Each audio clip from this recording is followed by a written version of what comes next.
combine your way. Not at all.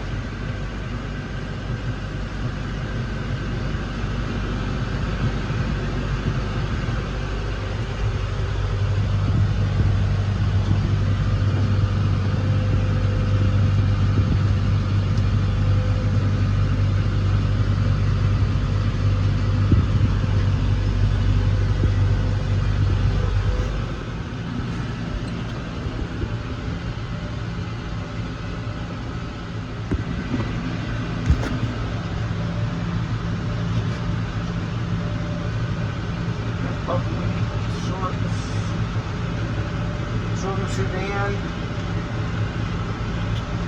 cowpeas, sunflowers.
So we're out here, it's the first time we've crimped a cover crop. So crimping is the red piece of equipment you saw on the back of the tractor. It's full of water, very heavy, and it's got, it's a drum with, I guess, like steel plates, little like 4-inch steel plates welded to that drum. So it almost is like a sharp edge every time it comes down. So we're not necessarily cutting. We're not cutting the cover crop here. What we're doing is just bending it over in a real real aggressive way. And the idea here and the goal and what we're finding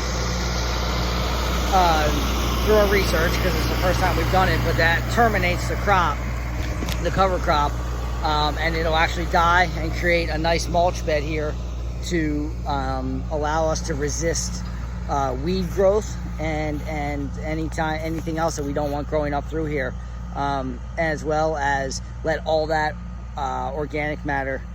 Hey, what's it called when something decays? Decomposes. So we want all this vegetation to decompose down into the soil, and what we're actually going to do is come back through here and plant a cover crop that's appropriate for the winter. Well, the plan is to terminate that the same way with a crimper in the spring of 2022, and we will plant, I think the plan is to plant a row crop for the first time. So we're not sure what we're going to plant yet as far as that goes, but a cash crop. But we have a ton of possibilities, and it's pretty exciting. So for now, we're just, the goal here, and go back to the last video, we'll link it in here, but and it'll be in the show notes or the video notes. But the last video, we showed us planting here and why we're planting here, and goes into the conditions of the soil. And we're just really excited about what we're seeing out here from having this cover crop on here for the last few months. The condition of the soil is dramatically improved already. I think it's pretty good. I'm excited to see it started. It's our first cover crop. So, well, the first one we crimped. First one we crimped, yeah. And it's our first cover crop here. Oh yeah, this property. Right, yeah. right. Yeah. I mean, the soil is moist. Right. like way different than before we planted. Right. It was. And I'm assuming it's going to stay that way with this laid down on top of it. Yep. And thank you. I think we chopped that one up pretty good. Now this will take care of slugs and cutworms, and it breaks up the soil. It, compaction is breaking it up. So, everywhere. So summer solar and another summer mix. Yes. And I got the list. I'll tell everybody what's on the list. I gotta write it down. There's like 10 or 11 of them. Right. And there's we also put. Oh, thanks, buddy. Some more radishes for me. This is, the whole place has been done with. And that's a granular that went in the plant. Powder. That goes in with the seed. It goes in with the seed. We put it in with the inoculant. And what's that do? It spurs the microbes to activate, and now we have to keep it covered. We have to keep our living plants on here for that to continue. You have to have can't have not have living plants on here for more than 8 months, or it'll start diminishing. Start seeing an effect. Right. I mean, I think before that too. Oh yeah, yeah. I mean, we're not even. I mean, we're talking about just a couple weeks. We wouldn't have a living, what we're planning on. Right. So 4 weeks of the max. Between a cover crop or two successive cover crops, or a crash crop and a cover crop, back and forth. Yeah. Any living plant. Yep. Microvizal fungi. So, I used to think we were livestock farmers. Then, you made sure that we were grass farmers. And now I'm pretty sure we're soil, microvizal, and nematodes and all that stuff that's under the soil. That's what we're really farming. Big science words. I think it's those radish. Yeah, radish. Daikon radish. Some of them were massive. Yeah. There's turnips in here too. There's turnips in here. Yep. But we haven't found And any. Here somewhere. I mean, some of it that big now. I saw very few species that we didn't plant. Right. I feel like the weed suppression is excellent. is real good. But we do have some grasses and things that we're going to have to address. Yeah. And I'm a little concerned about it, especially over the next week. But we'll figure it out. I was talking to these guys. I mean, maybe we should. We gotta see what other people do. Maybe we should have a buffer around the edge of the field that, like, especially when we have a cash crop, that we mow while the crop's year round. And because these guys.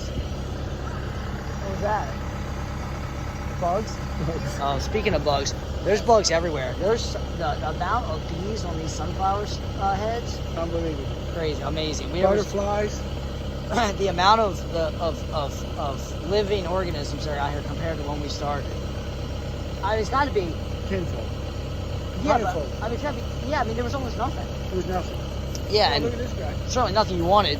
Yeah. And Give me a little heart attack. that's what you were screaming about. I didn't know what it was.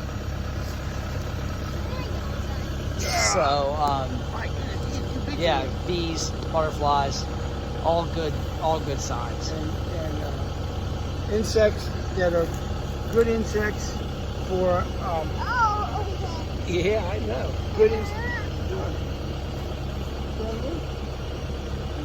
We'll get it? Yeah, stuff that's not going to affect a crash crop. No, it's going to actually benefit.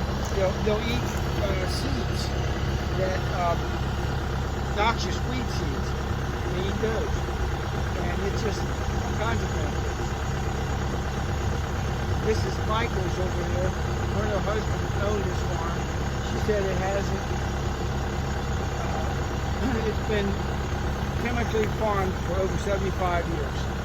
And she couldn't be happier to see what we're doing. And she said to call her Glow, is her words, and like the sun. She was so excited. I cut her a batch of sunflowers, and you would have thought I gave her $1,000. It's exciting. Huh? It's exciting. Yeah. It's the other stuff that we don't, can't measure. So, speaking of spraying for 75 years, since they've sprayed this place sprayed herbicide on this place for 75 years, synthetic herbicide. That's why I was talking to these guys about. Maybe we need to see if other people are, how they're controlling the boundaries, the transition areas from woods, trees to cash crop area, by the road, everywhere, by the road, by the neighbors' lawns, by the wooded areas, by the places we can't plant cash crops because of the terrain yet, So we just got to look at that. Maybe part of the management would be having a 10-foot buffer or whatever that we run the bush hog around. Yeah. And I don't know, but we have to be able to manage it, without chemicals. Well, I mean, in these high winds and storms we've had, there's logs down there that fell out of the trees that we have to push back again. Yeah. But that aside, you've got a couple products that we're going to try, and yeah, we found some I call them non-synthetic herbicides. So like the word herbicide has been vilified. right. Herbicide isn't necessarily a bad thing. It just kills a vegetation, but if it's non-synthetic, so we're talking natural remedies, or approved for organic farming and that kind of thing. Like vinegar is the kind of thing we're talking about. We just bought a big tub of vinegar, of like souped up vinegar. Like this isn't the vinegar you get at the grocery store. We should probably, there we go, now you guys can see us. This isn't the type of vinegar you get at the grocery store. And that we can spot spray, like, we find something we don't want, something noxious, something we want to control, maybe a small area, whatever, we can control it just very precisely with that kind of stuff. What about the other? Was there a second product, or was that not? Avenger, Yeah, Avenger. I think it's called. Yeah. We've never, and these are two things we're going to test. Extremely expensive, but I mean, we're not going to use it widespread. Right. It's going to be, this is our herbicide right here. This is what we're going to use to terminate cover crops so that we can plant what we need, so we can move into the next season. The crimper is what we're doing here. So. Feeding the soil and with nutrients from the cover crops, and using them as a weed suppression. Yeah, a blanket, essentially covering so weeds can't grow up through. And if we cover those seeds, they don't get sunlight, then they aren't going to germinate. And protecting the top layer of soil from the elements, Right. from the sun, from the wind, from erosion, and runoff, just everything. So. And holding that moisture in there. And keep them what we get. Eating what we get. Yeah, I think Gabe Brown or somebody, Ray Archuleta says it's not how much rain you get, it's how much rain you keep. So, yeah, it's cool stuff. All right, so we have the front field to do. Yes. Are you gonna try to do the hay field? Well, yeah, I wanted you to look at that and see what you think. We're gonna test a few spots. There's a hay field on this property that we decided to not plant cover crops. We could have mowed it and planted cover crops into it. We might still yet, but well, we have to see what the school's going to do. Oh yeah, that's it. We don't want But so anyway, so we're gonna test that, but we're gonna keep going here and get some more videos of this crimper. And you guys have any questions for either of us? Will knows a lot more than I do, but you can put it in the comments below, and I'll relay them to him, and we can get your questions answered. So we'll look at a spot here, some exposed dirt, so we go. I mean, this is, for the most part, we have extremely thick cover after we crimp here, which is awesome.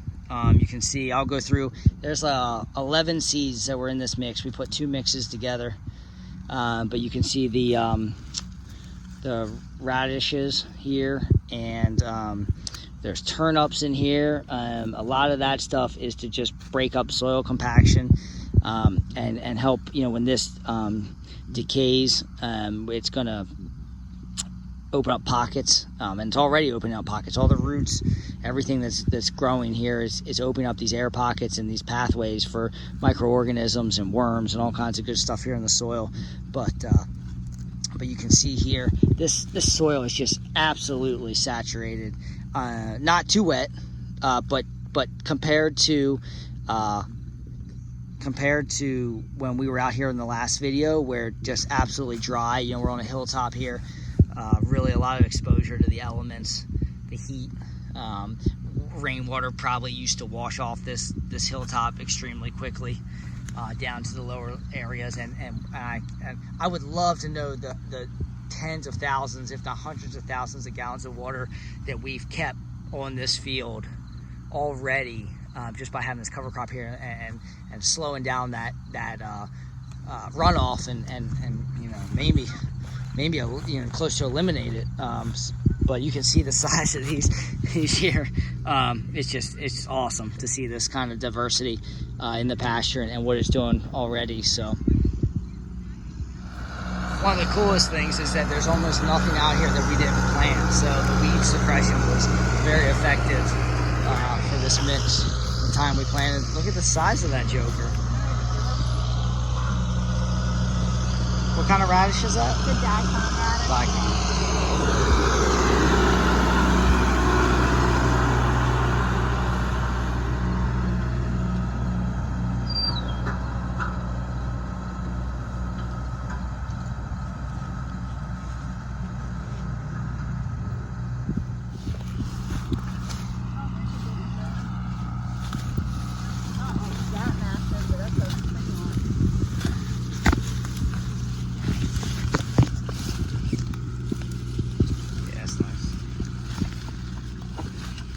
That like easily 9 inches with 5 inches underground. Stop, that's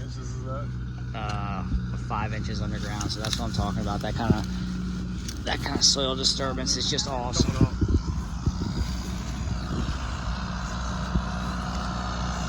off our radish harvest.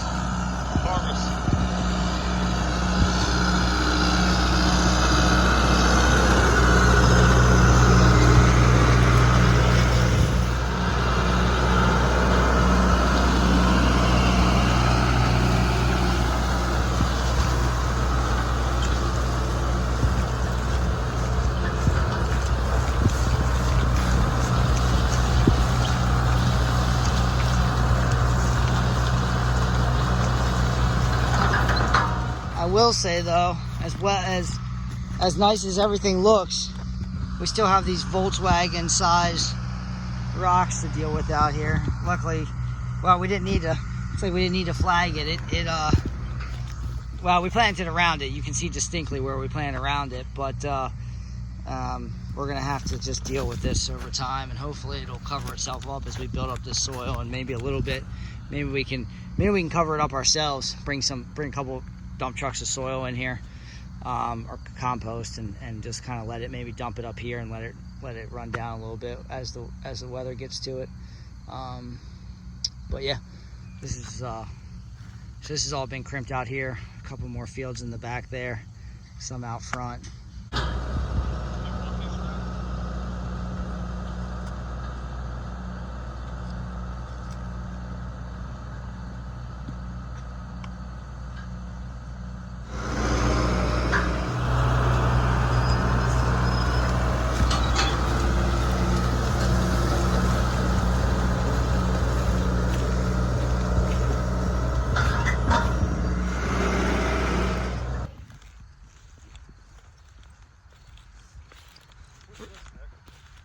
Reed, time to go in, bud.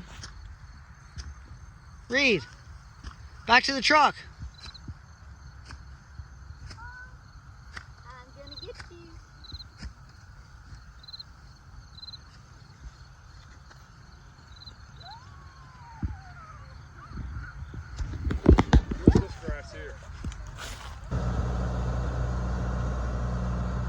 That's it. All right, we'll come back in a few weeks and see what it looks like. Thanks everybody for watching. Have a good